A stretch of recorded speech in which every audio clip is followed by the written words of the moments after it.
A continuación, oiremos la ponencia de Pilar Diarte Blasco en los albores de la ciudad medieval, la transición del medio urbano del Bajo Imperio al periodo visigodo. Pilar Diarte Blasco, licenciada en Historia por la Universidad de Zaragoza y doctorada con doctorado europeo por la misma universidad, ha sido investigadora postdoctoral en la Escuela Española de Historia y Arqueología de Roma del CSIC. Posteriormente ha sido también investigadora postdoctoral Marie Curie de la Unión Europea en la Universidad de Leicester, donde ha dirigido el proyecto Urban Centers and Landscape in Transition de Mediterranean Far West y Late Antiquity, en el que ella ha sido investigadora principal. Desde julio de 2017 se ha incorporado como personal investigador con un contrato Juan de la Cierva a la Universidad de Alcalá. Pilar Diarte es conocida por ya sus numerosos artículos y monografías sobre el periodo tardoantiguo, sobre el tema de la ciudad. Ha realizado también investigaciones en Toledo a partir de las excavaciones de Per de Palol en Santa Leocadia, en el Cristo de la Luz.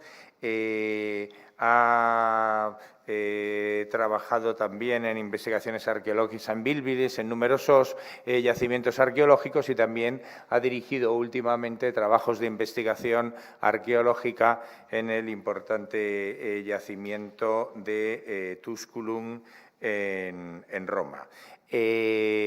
Por supuesto, como decía, es autora de diferentes libros y además pues también le cabe ser una de las personas que está también divulgando los trabajos sobre la tarda antigüedad y los comienzos de la Edad Media en el ámbito inglés. Y de ahí, pues también tengo que reseñar la publicación hace escasos días de su libro Late Antique Spain en la editorial Oxbow. Pues igualmente queremos agradecerle, en este caso ya sí, en nombre de todos los organizadores, el haber aceptado participar en este seminario y pues tiene la palabra. Hola, buenas tardes a todos. En primer lugar, me gustaría agradecer a la Asociación Urbs Regia y, como no, a la Universidad de Alcalá y al Museo Arqueológico Nacional el haber tenido bien invitarme a este seminario. Es para mí un verdadero honor estar hoy aquí. Y a la vez me gustaría también pedirles disculpas de antemano porque estoy un poco afónica, entonces espero que me entiendan bien y también ruego que no me dé un ataque de tos de los que me están dando últimamente. En fin, voy a empezar con lo que es la presentación. Mi tema es, lo que hoy pretendo, no sé si lo conseguiré, pero lo que pretendo es hablarles de cómo se transforman las ciudades durante este periodo de la Antigüedad tardía y la Alta Edad Media, cómo cambian su fisonomía y cómo pasamos de esa evolución de esas ciudades romanas, que todos conocemos también, a lo que luego será la ciudad medieval. He elegido comenzar con esta imagen, que es un grabado del siglo XIX, que representa la fachada del Teatro de Diana de Mérida, pero como ustedes ven está bastante enmascarada por lo que parecen estructuras domésticas, y aunque es un grabado del siglo XIX, me sirve muy bien para mostrar un poco de lo que voy a hablar hoy aquí, de esa transformación urbana y de esa nueva fisonomía que van a adquirir las ciudades en este momento. La presentación la he dividido en 4 partes fundamentales. Voy a hacer una muy breve introducción histórica para que ustedes más o menos vean cuándo se inician y cómo se desarrollan esas transformaciones. Luego continuaré hablando en sí de las transformaciones y con esa fase de privatización a la que me refiero. Lo que pretendo decir es establecimientos de unidades domésticas en los antiguos espacios públicos. Hablaré brevemente de la agencia del proceso, que lo que me refiero con la agencia es quiénes son las personas que participan en esas transformaciones, una cuestión, digamos, que se está trabajando mucho en los últimos tiempos, porque si bien es cierto que como arqueólogos, al enfrentarnos al registro material, somos muy capaces de ver esas transformaciones, tenemos más dificultad de hablar de las personas que fueron quienes las hicieron.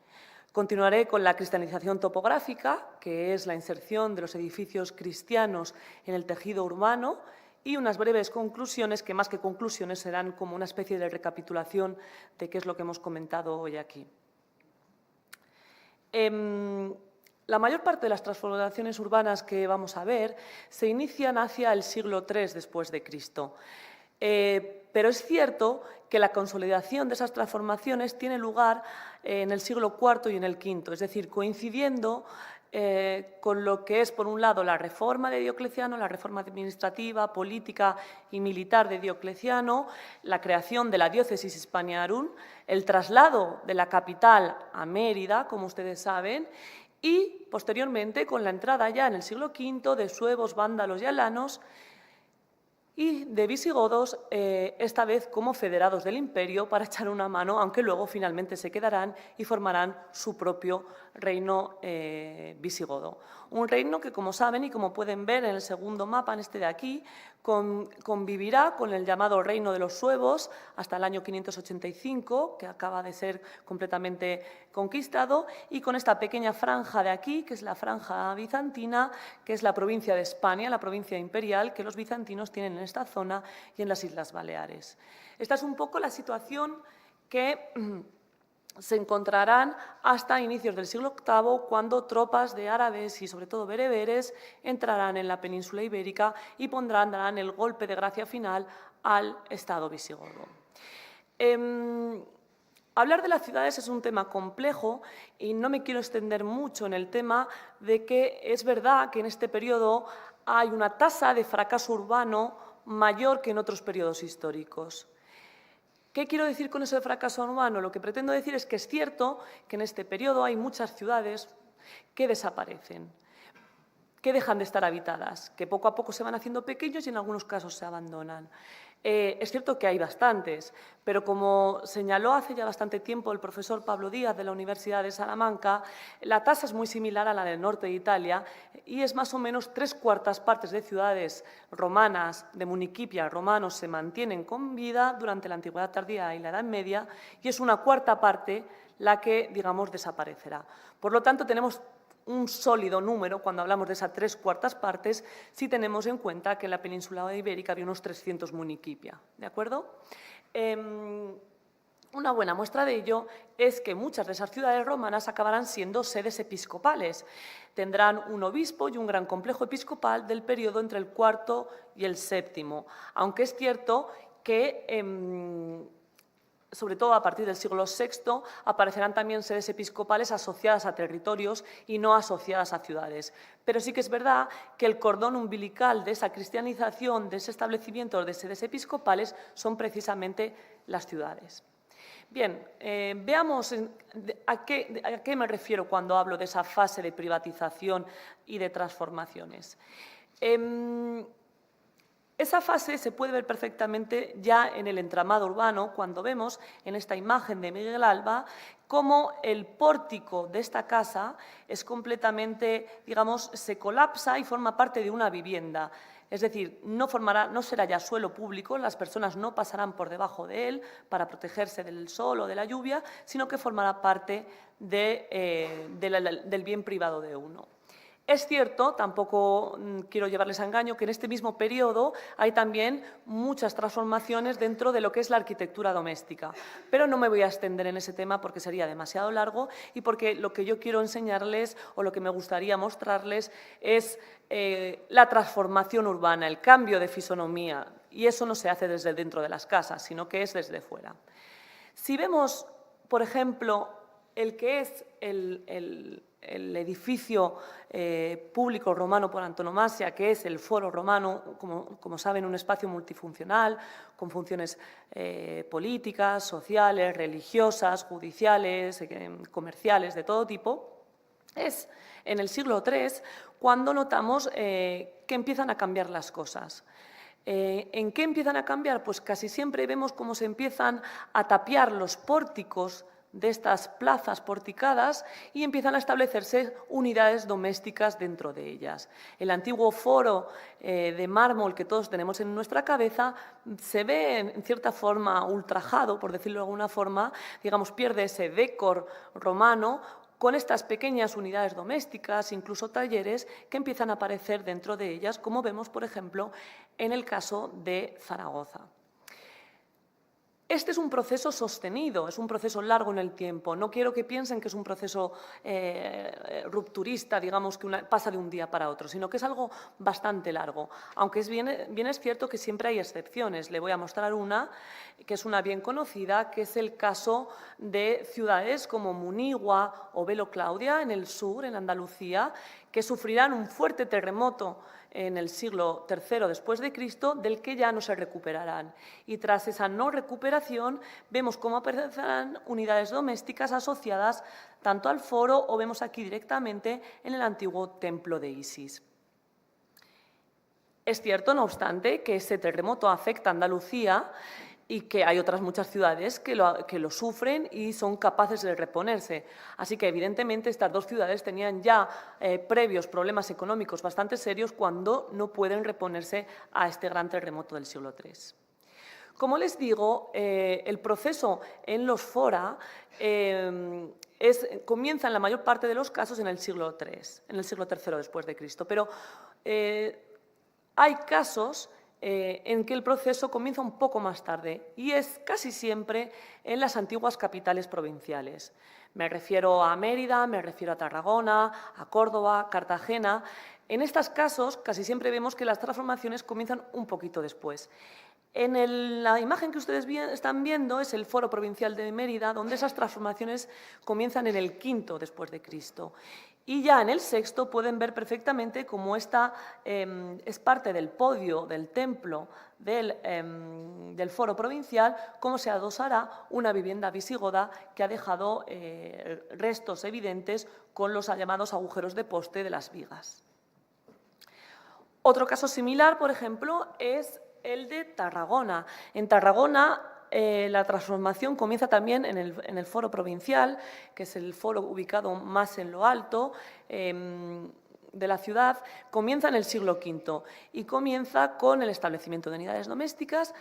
Comienza también con el expolio de lastras pavimentales que se van, digamos, expoliando, valga la redundancia, para, digamos, utilizarlas en otras construcciones y también, aunque pueda sorprender, con la colocación de vertederos a cielo abierto directamente sobre la plaza.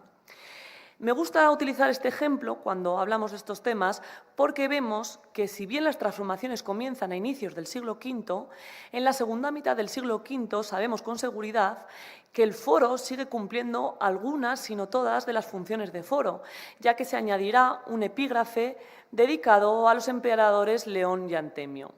¿Qué significa eso? Bueno, pues significa, entre otras cosas, que hay un periodo de coexistencia de las funciones originales, políticas, religiosas, económicas, con estas unidades domésticas que van apareciendo.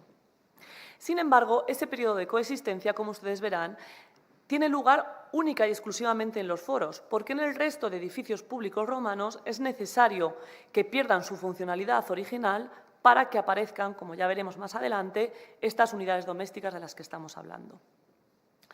No obstante, en Tarragona hemos visto que esto ocurre en el siglo V, pero ya a finales del II después de Cristo veremos cómo se abandona su teatro, del mismo modo que ocurre también el abandono del teatro en la segunda mitad también del siglo II después de Cristo en Cartagena. ¿Tiene algo que ver esto con los rigores de la tardoantigüedad? Yo personalmente creo que no. Creo que no es comparable un proceso a otro, sobre todo por el hecho de que a finales del siglo II se abandona el teatro, pero unas décadas más tarde, en la propia Tarragona, se está restaurando el anfiteatro. Lo que significa, desde mi punto de vista, es que se ha perdido el interés o el gusto por ese edificio de espectáculo.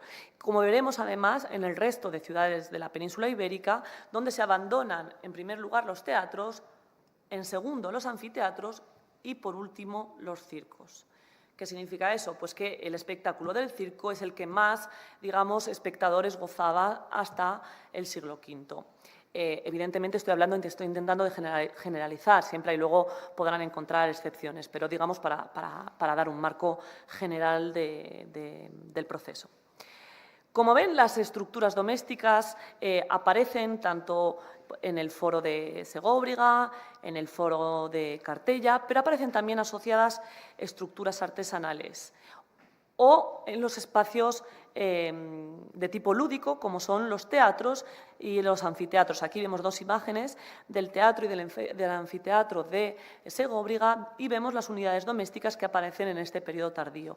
Una aparece en el cuarto, otra en el quinto, pero no voy a insistir demasiado en ello porque mañana viene Rosario Cebrián y desde luego nadie mejor que ella para hablar de Segóbriga. Pero simplemente es para que vean que estas estructuras domésticas aparecen también no solo en los foros, sino que aparecen también en edificios de espectáculos y termas.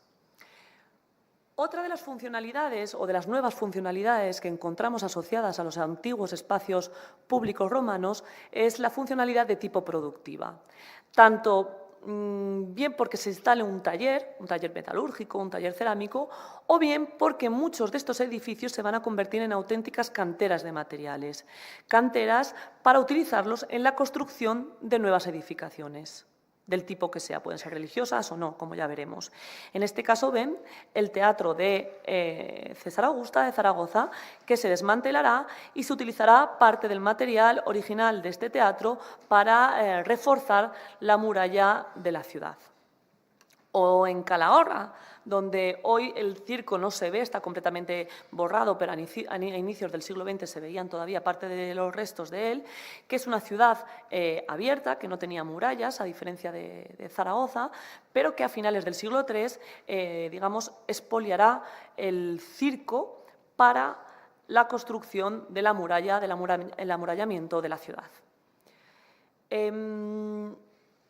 Esto me sirve para hablar precisamente de lo que es la agencia del proceso, quién participa en él. ¿Es un proceso espontáneo? No lo es. Es un tema en el que hemos, digamos, la palabra iba a decir perder tiempo, pero no es perder tiempo, pero hemos invertido mucho tiempo en discutir si es un proceso espontáneo o no. Es cierto que la tendencia en muchos casos, antiguamente más que ahora, era decir que era un proceso espontáneo, sobre todo por el carácter de los materiales que encontramos. Las casas que vemos asociadas en los espacios públicos son normalmente, generalmente, luego hay excepciones, pero generalmente son casas de escaso nivel económico y eso hacía pensar que fuera un proceso espontáneo. Pero parece poco probable que en Tarragona, por ejemplo, a inicios del siglo V, no haya nadie que controle o planifique de algún modo el inicio de la colocación de estas estructuras domésticas en el antiguo foro o al menos, digamos, lo permita. Un buen ejemplo de ello sería esta imagen que pongo aquí. Este es el espacio comercial que en el siglo V se construye sobre el antiguo Teatro de Cartagena. El Teatro de Cartagena es un teatro que se abandona, como les dije, a finales del siglo II, lo que significa que entre ese siglo III y el siglo V el teatro está completamente abandonado. No hay expolio de materiales, no aparecen estructuras domésticas. Parece, por tanto, podemos hablar que hay una organización municipal, hay unos funcionarios que están manteniendo intacto ese edificio hasta que con el nuevo resurgir de la ciudad en el siglo V son capaces de aprovechar ese solar, incluso aprovechar los materiales para construir lo que es este edificio comercial que pueden ver ustedes aquí en esta imagen de aquí. Hablamos de esos funcionarios que serán los encargados de promocionar esa actividad edilicia o al menos permitirla, pero ¿quién es la persona que realiza esas obras? En la mayor parte de los casos no la conocemos, eso es cierto. Pero, por ejemplo, tenemos un caso bastante llamativo y bastante útil, que es el del Anfiteatro de Córdoba, donde tenemos pequeñas unidades domésticas dentro del propio anfiteatro que son muy probablemente de los trabajadores que viven en el mismo lugar donde trabajan. Este anfiteatro se expolió en el siglo IV, probablemente para la construcción del llamado Palacio de Cercadilla. Es importante también tener en mente que un trabajo como el del desmontar un edificio no es cualquier cosa, es decir, es una mano suficientemente especializada, primero para desmontarlo y luego para retallar los bloques y reutilizarlos en otros edificios, ¿de acuerdo? Como les digo, aquí es un caso de los que parece que tenemos a las personas, o al menos los hogares donde vivían, dentro del propio lugar de trabajo, como les digo. En otros casos, como este es el caso del Circo de Valencia, será reocupado en el siglo VI con un barrio asociado probablemente a la muralla, y gracias a los materiales que han aparecido dentro de él, han hecho proponer a Albert Rivera que pudiera ser incluso un barrio de carácter militar, lo que de nuevo nos pone en relación con las personas que se están, digamos, viviendo o que se encuentran ahí. La mayor parte de construcciones en el periodo visigodo, en el periodo entre el V, VI, de carácter público, están casi siempre asociadas con la restauración de murallas. Digo restauración porque muchas no son construcciones ex novo, no es que una ciudad de repente construya una muralla, en algún caso ocurre, pero lo que estoy viendo aquí en la mayor parte de los casos son restauraciones o casos como el de Conímbriga, en el que lo que hacen es reducir el perímetro urbano y aprovecharse de parte del anfiteatro, del muro del anfiteatro, para construir esta nueva muralla. Otro caso, también muy conocido, sería el de el Foro de Pollentia, donde la parte trasera del foro y del Capitolio será utilizada para la construcción de una gran fortificación en el siglo V. Aquí tienen la reconstrucción infográfica de cómo quedaría más o menos la imagen de ese antiguo Capitolio reutilizado, como les digo, en una fortificación. El problema, por tanto, es que estamos prácticamente seguros que son, bueno, o seguros de que son personas, altos funcionarios, los que, digamos, controlarán el proceso de expolio de esos grandes edificios para la construcción o restauración de estas murallas. El problema es que no sabemos dónde viven, no sabemos dónde se encuentran, sabemos muy poco de ellos, muy pocos materiales que podamos relacionarlos. Por fortuna, tenemos algún caso, como es el caso del Palacio del Comes Ciuitatis de Gerona, que nos pone directamente en relación con un alto funcionario del Estado visigodo que viviría en esta ciudad. En teoría, todas las ciudades tendrían un Comes Ciuitatis y eso significa, entre otras cosas, que aparte del Comes tendrían toda una camarilla de funcionariado que estaría trabajando en la ciudad. Tendrían, por tanto, lugares aposta creados para trabajar y para desarrollar sus funciones. En el caso del Palacio del Comes Ciuitatis se le presupone además la existencia, digamos, de un lugar para recibir a personas, para poder, digamos, mostrar en cierta forma su poder. En el caso de Gerona se construye en el siglo VI y se aprovecha, digamos, se coloca en una posición preeminente, que es la antigua posición del foro romano, e incluso se utilizará parte de la basílica romana para su construcción. Pero lo cierto, por desgracia, como les digo, es que es muy poco lo que sabemos de estos palacios y más allá del de Gerona o el de Barcelona, que está junto al complejo episcopal, es muy poco lo que sabemos.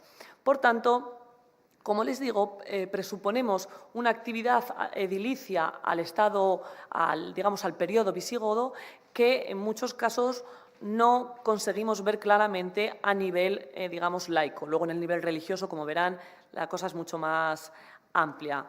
De hecho, si queremos hablar de dos proyectos constructivos relacionados con el Estado visigodo, es imposible no nombrar, por un lado, la Vega Baja de Toledo, que, como saben ustedes, estará en funcionamiento entre mediados del siglo VI y mediados del VII, con un gran complejo palacial, con una estructura palacial, una basílica, edificios comerciales, un plano de calles organizado y, por supuesto, la fundación de Recópolis por Leo Vigildo como gran plan estatal de poderío del Estado visigodo. Lo que ocurre es que no voy a ser tan ingenua de hablar de Recópolis estando sentada al lado de Laura Olmo, que además mañana hablará de él.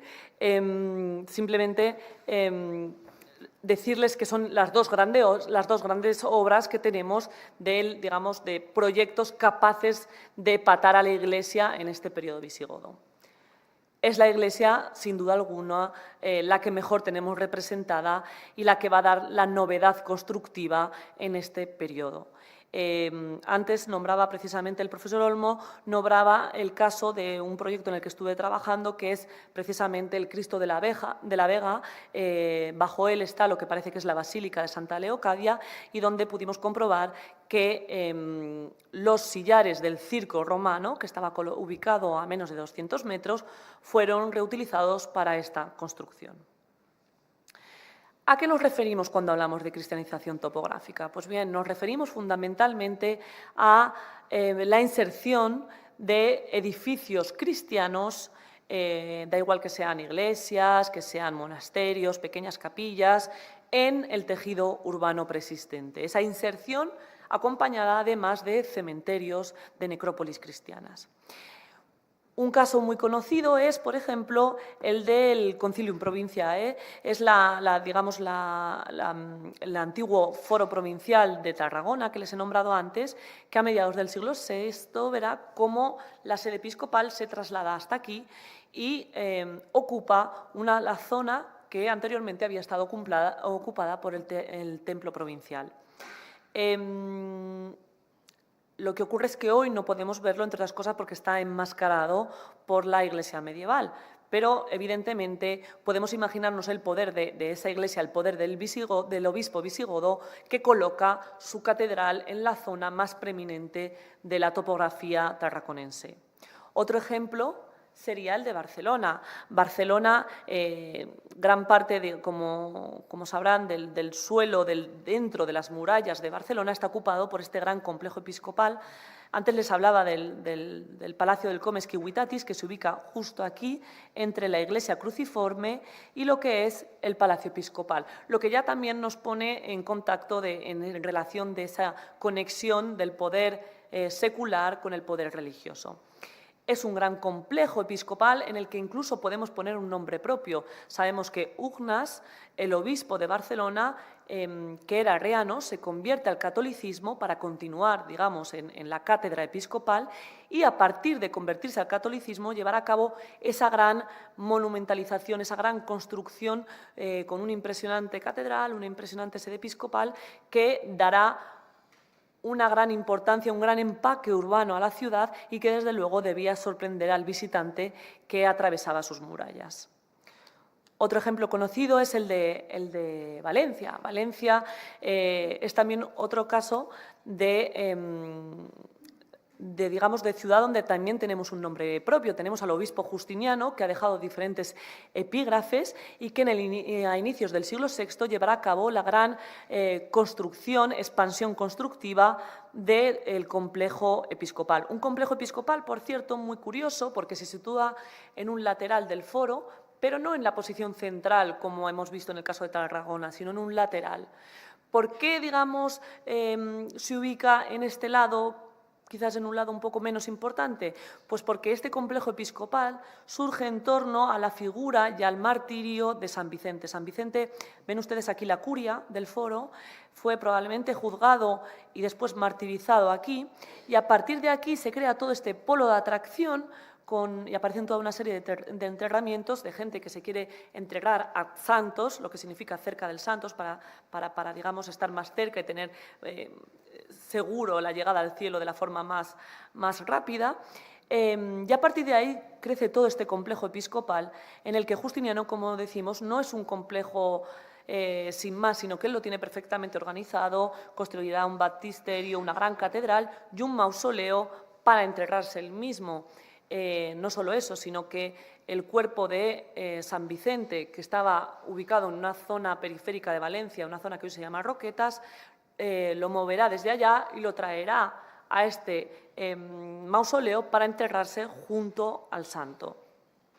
Por lo tanto, como ustedes ven, la situación con el mundo religioso es bastante diferente porque incluso podemos poner nombres propios a las personas que hacen estas operaciones. Evidentemente he hablado de las sedes episcopales porque es probablemente la construcción más llamativa de esta cristianización topográfica, pero es verdad que hay ciudades que no son sedes episcopales y que también van a vivirla. La vivirán con la construcción de pequeñas iglesias, pequeñas capillas, también con necrópolis como las que ven ustedes en el caso de Polentia, Cartella o Conímbriga, donde además se propone en muchos casos que los templos paganos hubiesen podido ser utilizados como iglesias. En el caso de Polentia vemos cómo los enterrados, los inhumados, no ocupan en ningún momento el espacio de lo que es la iglesia, el templo. Ocurre lo mismo en Polentia o incluso en Cartella, donde se ha propuesto que probablemente los muros del templo serán reconstruidos en esta fase para utilizar el antiguo templo como iglesia. ¿De acuerdo? Son hipótesis, pero que digamos que tienen bastante visos de realidad. En las ciudades que son sedes episcopales, como Barcelona, fíjese en lo que les comentaba antes, el gran espacio que ocupa la sede episcopal dentro del espacio habitable del amurallado, pero veremos también pequeñas iglesias que aparecen, como la de San Miguel, ocupando unas antiguas termas. De hecho, utilizará el mosaico en blanco y negro del frigidarium como parte de la pavimentación. Y para terminar, el caso, digamos, más conocido, que es el de la gran iglesia construida en el anfiteatro de Tarragona en el siglo VI. Como saben, a mediados del III, el obispo Fructuoso y sus diáconos, Augurio y Eulogio, fueron martirizados. Queda recordado por las actas martiriales, pero lo que está claro que aunque el martirio fue en el III, en el siglo VI hay todavía memoria, consciencia de ese hecho, y se construirá esta iglesia dentro de la arena del anfiteatro. La iglesia es esta pequeñita que está aquí, que ven ustedes, la cruciforme será la medieval. La que estoy hablando es precisamente esta pequeña, esta que ven aquí, que aprovechará elementos constructivos del anfiteatro para la construcción de la iglesia del siglo VI. Evidentemente, la construcción, el aprovechamiento de materiales es una cuestión práctica porque los tienes ahí, los puedes utilizar. Pero más allá de que sea práctica, ¿por qué no reconocer también algo así como una especie de reivindicación del triunfo del cristianismo cuando deciden colocar partes de los epígrafes como cimientos del ábside de esta gran iglesia? Y bien, para terminar brevemente, antes de que me saquen la última papeleta, simplemente hacer una pequeña recapitulación de lo que hemos visto. Las transformaciones comienzan hacia el siglo III después de Cristo. Siempre tienen lugar en los edificios de espectáculos y termas una vez que ya ha terminado la funcionalidad original, mientras que en el foro durante varios siglos coexisten algunas de las funcionalidades, si no todas, del foro con las primeras unidades domésticas. Esta fase de privatización, digamos, es siempre la precedente a la que será la última y la que dará la verdadera nueva imagen a a la ciudad altoimperial. Esa ciudad altoimperial con sus iglesias, con sus grandes sedes episcopales, que marcarán lo que será luego la arquitectura de la ciudad medieval. Muchas gracias.